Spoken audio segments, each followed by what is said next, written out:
Hey there, self-care warriors. Welcome back to Self-Care Haven. Before I start my part 2 of this Narcissistic Guru series, I have a couple of announcements to make. So someone had reached out to me via YouTube private message regarding a donation page for a young boy named Dylan who's currently suffering from cancer right now. And he and his father really need help with living expenses and medical bills due to the fact that his father is taking care of Dylan full time right now and is unable to work.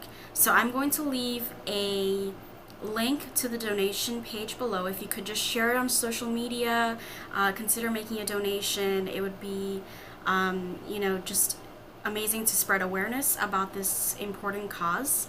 And my second news is that there was a musician who reached out to me via Facebook a few months ago. I wasn't able to share her music because at the time it was still a demo tape, but I was really excited about this because she had actually written this song called Narcissistic Supply, and she's been making music for survivors, and she has amazing covers on YouTube as well.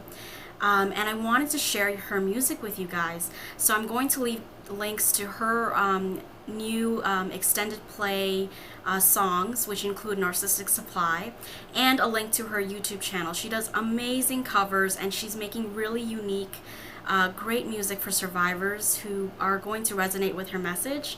And her name is Twinkly Toos. I hope I'm pronouncing it right. And just Googling her, I could find that she's sung at so many different platforms, and she's just doing really well for herself. And the fact that she's writing music for survivors, and she said that my channel actually served as inspiration for her song Narcissistic Supply. So this is, I'm really honored about that, and I wanted to share her amazing music with you guys. So please do check out those links below in addition to that donation page. And let's get to this video. So part 2 of Narcissistic Gurus, I'm going to be reading out a couple of different things, so bear with me, just because I found so many amazing articles that really explain this topic so well. And one of my viewers was kind enough to share this amazing article with me just yesterday, and it's about how a sexual predator can don a false spiritual mask in order to hunt for victims. So I just want to say on this article, it's so interesting and coincidental. I was scrolling through the comments on this article, and I found a comment by one of the trolls that I didn't mention in the earlier videos because they weren't such a malignant troll as to, make a video about it or anything like that, but they were actually commenting on this article, and this is a completely different platform than anything I've ever written on. It's completely separate, but Discuss has a lot of platforms, and you can put Discuss anywhere you want, like a discussion under an article. And this same troll who came onto my Facebook page saying, accusing me of being angry at those suffering from narcissistic personality disorder, he was also writing comments bashing this article as well, saying the similar kind of thing where we can't call everyone creeps, and that was just not the author's message at all. This author, she wrote this brilliant article regarding this sort of spiritual mask that these terrible false gurus don in order to manipulate, demean, exploit their victims, their supply, their harem members. And it's called How to Spot a Spiritual Sexual Predator by Chaya Kurtz. I hope I'm pronouncing that right. And obviously I'm going to leave a link to anything I've quoted below. And I'm not going to quote extensively just because I want to respect the author's work, and I want to make sure that everyone gets to read her article in length, because it's a really excellent, well-written article. And this, this troll was also saying, oh, well, this is not even well-written, or whatever that person was saying. And it was just, no, this is a very well-written article. It's very informative, and I would have to say that it's hilarious as well. I mean, the way that she wrote it was very witty, it was on point, and it was very engaging. So I want to read at least one quote from the article so you get a sense of what she's talking about here. So she talks about different types of spiritual men. Now, she does talk about men in this article, but she acknowledges in the comments section that women can be predators too. So when you read this article, you can basically say the spiritual man or woman, and she talks about these different types of spiritual people who target these victims. So, for example, the spiritual man or woman who wants to see you outside of class. Why would a charismatic, enlightened man want to see you outside of class? Why would he, or she, you can substitute, invite you into their home, into their inner circle, into their family, or to their most exclusive retreats? Because they want to do something inappropriate, and they're getting used to you being alone with them. Another one was the man who wants to spiritually connect with you through your body. And again, this can also be a woman. This guy or girl can take any scripture of any spiritual tradition and twist it to convincingly to mean that spiritual connection is best experienced through sexual connection. Selling teenagers into prostitution? Having multiple wives and mistresses? He's got the scripture to back it up. Oh, there's another line in here that I really, really want to mention because it's just, this was the one that really struck me as hilarious. I mean, it's not hilarious, it's a disturbing subject, but the way she put it was so witty. The healer who has a special treatment just for you. This man or woman has identified that something is wrong with you. There is something wrong with you that only he has identified because he is so enlightened. Is it critical that he and only he heal you? What? Having sex with him is part of the treatment? How surprising. So the way she does it in a very playful way, and the way she tackles this kind of disturbing subject in a way that's still engaging and informative and accessible to readers really struck me, and I really want you guys to read through this entire article. It talks about the different guru sexual predators that have been exposed, including the one that I mentioned in my earlier video, the head of Bikram Yoga. But there's a pretty long list down there in that article, so I invite you to check it out. I'll leave a link in the description below. And the other article that I wanted to quote was, "Beware disordered therapists, gurus, and spiritual teachers." Now, this was a link that I left on the last video, but in case you didn't read it, I want to share with you a little bit of the insight that Dr. Linda Martinez-Louis, who is a narcissistic personality disorder clinical expert, talks about. And her work is amazing, so please check it out. And this one says that, okay, so I have watched some of these narcissists for years. Some of them are sociopaths with no conscience whatsoever. When you talk to them at close range, they are cold and dismissive if you are not yesing them with reverence or breaking a sweat to sign up for their next consciousness-raising seminar in some exotic part of the world. Some vulnerable people become addicted to these new age phonies who take your money, speak new age drivel, and eclipse your life. Narcissistic gurus often come with fine academic credentials. Some are medical doctors, some have PhDs, others call themselves holistic healers, medical intuitives. I know spiritual gurus who travel the world peddling their packages or retreats which cost $1,000 to $3,000 for less than a week. The goal is enlightenment, the expensive way. I just think that's so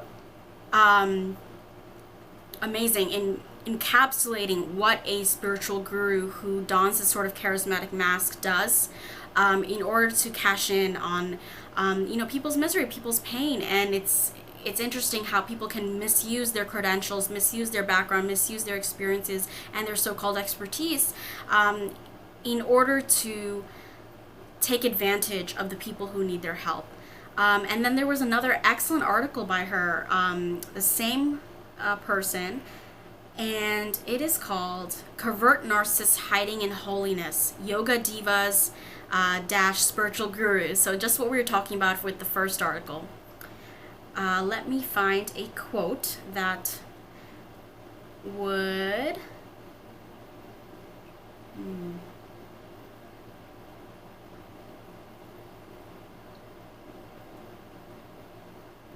The manner, speech, gestures, choice of words of the covert narcissist are simultaneously cunning, clever, and toxic, especially within this fake spiritual realm.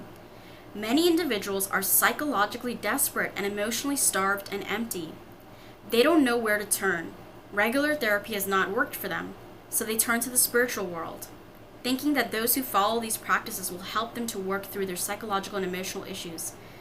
They become victim of some of the worst covert narcissists, those who play the martyr, saintly role masterfully.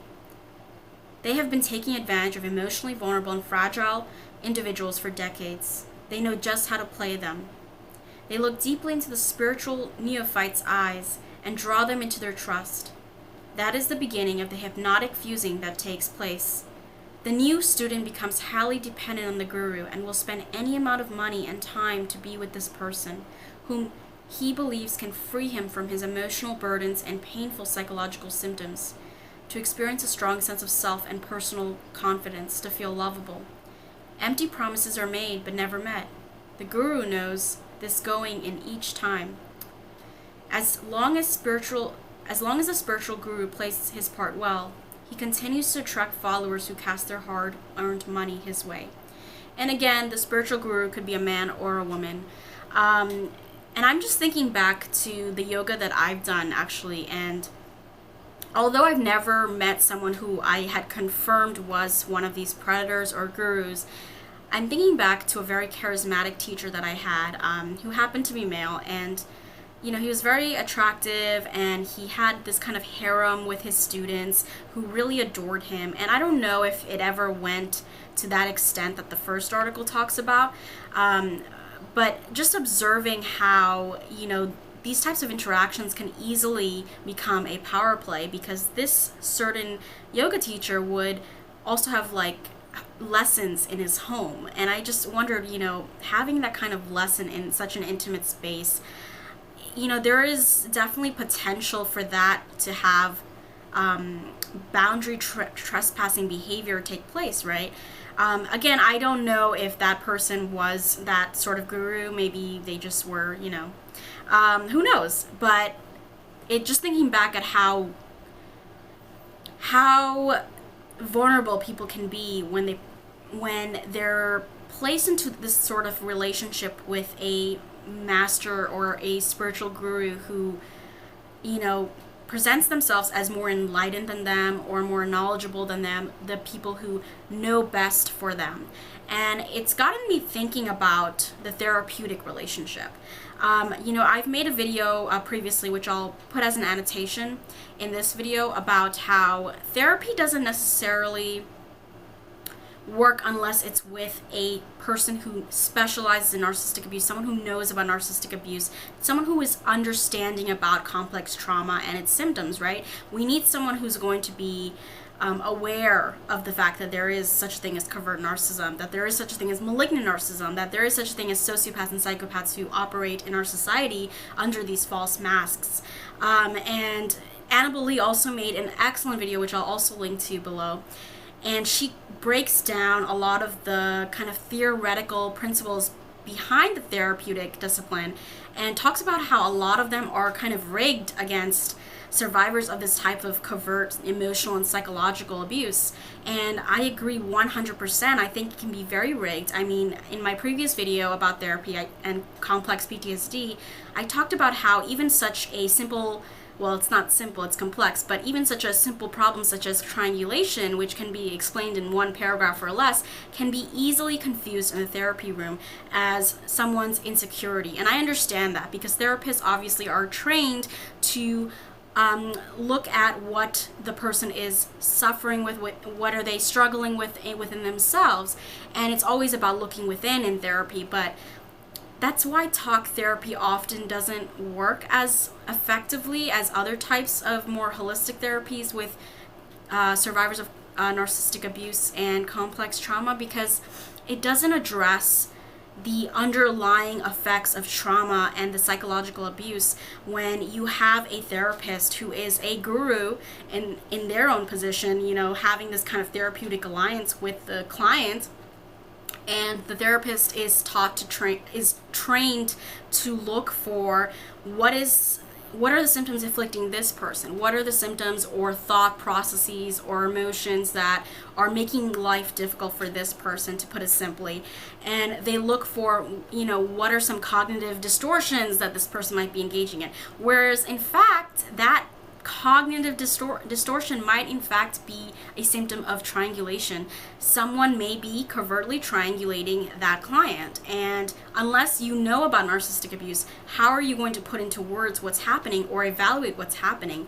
And I understand therapists will often say, you know, I can't diagnose your partner, but we have to work on you. But at the same time, that can be incredibly invalidating, because if you're with an abusive partner who's verbally abusive, emotionally and psychologically abusive, you have to address that other side of the story. You have to address the fact that they're being abused. You can't just say that, oh, let's work on you. Yes, I understand that there are going to be things that survivors of abuse have to work on within themselves, and it doesn't take away that power and agency to also focus on the fact that there may be manipulative tactics involved, and how to resist, how to counteract, and how to approach those manipulative tactics can be very helpful for survivors, especially if they feel like no contact is not a viable option for them, or they have to go low contact because they're co-parenting with children. So, you know, just to connect it back to the therapy space, because I think that, you know, gurus like this can also exist in the therapy space, and some of them can be highly spiritual. Deb actually made a video about this woman, and she had written on Elephant Journal about how narcissistic abuse survivors, and this was one of the most victim-blaming articles I had ever read, narcissistic abuse survivors can be thankful for their narcissistic abuse experience, because narcissists take on the martyr role of showing their victims what life is all about. I mean, I'm completely, you know, probably butchering the argument in that article, but it came off as very victim blaming, and this person was calling herself a psychotherapist, but apparently she didn't have a degree. Anyway, that was just one of the examples that, you know, I've read about this sort of victim blaming stance and this idea of compassion. When I mentioned that troll in the beginning, you know, I mentioned him because he's a great example of the people who continually force this idea of compassion onto the survivors of narcissistic abuse. I even got an email recently saying, you know, have you ever thought about feeling compassion for these people? I'm sure they feel very alone. Now, I understand that there are people who might not get it. At the same time, I think it's very rude and extremely invalidating to email someone who's written an article about this, who obviously writes for survivors, and is basically telling them, hey, have you ever considered maybe feeling compassion? Yes. One word answer. Yes, I have considered it, and so have many other survivors. I'm sure many survivors have felt compassion for their abusers and have done so time and time and time again when they gave their abusers second chances, only to be abused again. So if you don't understand yet why I don't focus so much on compassion for abusers versus compassion for abuse victims, maybe you need to take a second look and, you know, look at my work, look at what I talk about, in terms of victim blaming and shaming, because my focus is not about the abuser's plight. I understand that there are people who are going to advocate for abusers, that they want to help the abusers. That's not my side. You know, my side is coming from the survivor perspective, and most of the research that I've done is more about survivors and what they've dealt with and the manipulative tactics that they've had to face and encounter. So, you know, these gurus can exist in not only, you know, places of yoga and meditation and spiritual retreats and as spiritual leaders, but they can also be therapists that are sort of, you know, wolves in sheep's clothing, who masquerade as these overly compassionate individuals who have very little compassion for abuse survivors. And, you know, that's very similar to that troll that I talked about in the beginning of the video, because they are masquerading as this overly compassionate human being when in fact they are bullying people who are writing articles exposing predators that pose serious harm to people. And you know, this person didn't just go on my Facebook page and write this, they were also trolling my article for a bit, and now I see that they're also trolling this well-written article by this wonderful woman who's obviously, you know, she's very in tune with what's going on in the spiritual community regarding these gurus and how they can don this false mask. So I hope you enjoyed this part 2 of this video. Again, if you want to donate to Dylan's Cancer Fund, please check out the link below. If you want to check out the musician who wrote the song Narcissistic Supply, please do support her music below as well. And check out the articles that I'm going to put under this video. And if you have more articles to share, please share below. Share your insights on this topic. If you've ever met a guru in the therapy space, share that as well. Or if you've again met anybody as a spiritual leader who turned out to be dishonest, then let me know as well. I'll talk to you guys very soon, and until then, take care.